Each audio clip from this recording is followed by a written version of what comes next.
už uvidíme ten krásný stroj.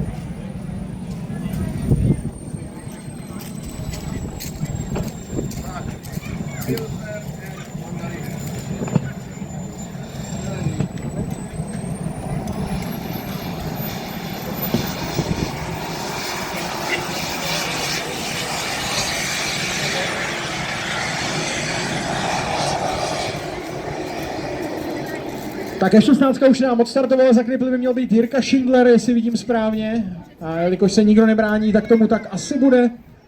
Aktuálně Jirka Schindler s touhletou F16 se utaženou zatáčkou hned vrací zpátky.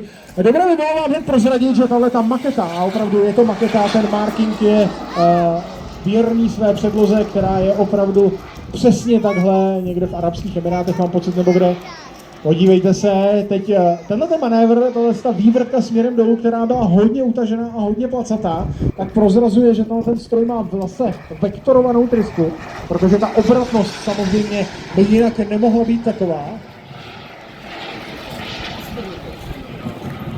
A co se týče F16, tak jak už jsem říkal, je to stroj, který je hodně využíván dodnes, samozřejmě v různých modifikacích. Ta F16 těch verzí, mám pocit, doteď už měla asi 8 nebo 9, opravdu.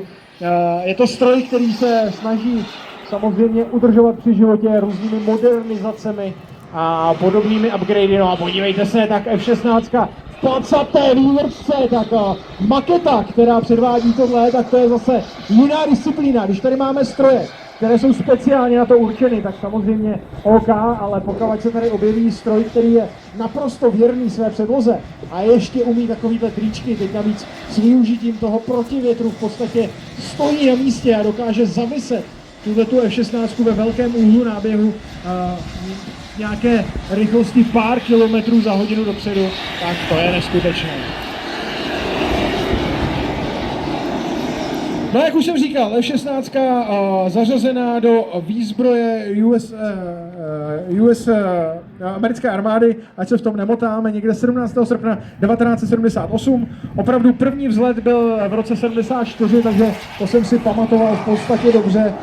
Byl to stroj, který vlastně byl vyráběn, nebo je vyráběn až doteď, protože v těch různých modifikacích krásný průlet na zádech z pravé strany.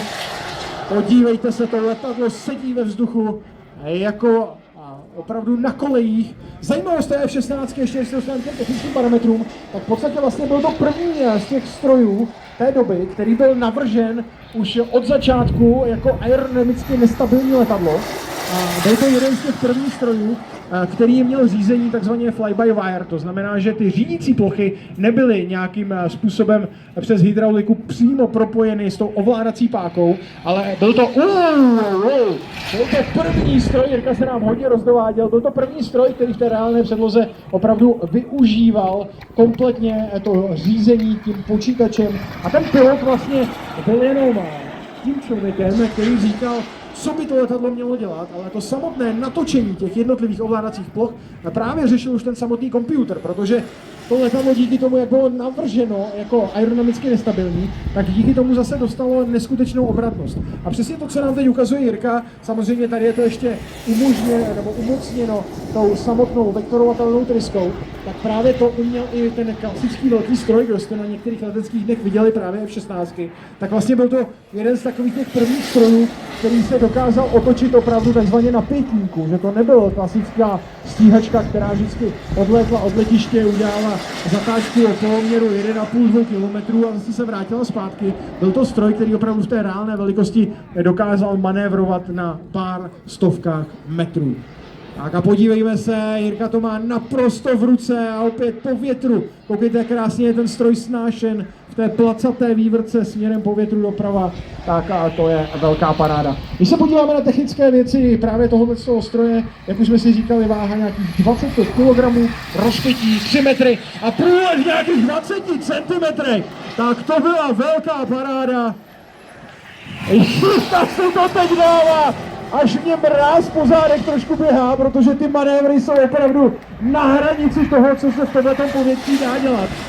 A zaslouženě sklidil od vás, od diváků samozřejmě poděkování za tuhletu odvahu. Jenom v rychlosti 32 kg tahu, to znamená, máme tady skoro nějakých 8 kg navíc, které může právě Jirka používat k těmhletěm manévrům a díky tomu vektoru, který teď krásně utáhl ten náběh do loopingu, tak tenhle ten stroj dokáže i takovéhle zajímavé prvky.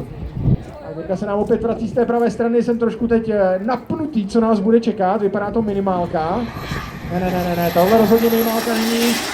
Vysouvání podvozku, tohle to není manévr, který by si Jirka vymyslel. Tohle je manévr, který si moc dobře pamatuju někde z nějakého CIAFu let dávno minulých, kdy opravdu ten pilot právě ukazoval, že i ten podvozek je schopný vysouvat se v těch nestandardních polohách. A je velice pěkné, že Jirka si právě tohleto schoval a zařadil do své samotné letové ukázky. Tak vidíme už tu klasickou přistávací konfiguraci. Jirka natahuje svoji F-16 směrem k Prahu, dráhy 29, letiště Czech Heaven a za pár okamžiků už ten nádherný stroj uvidíme na zemi.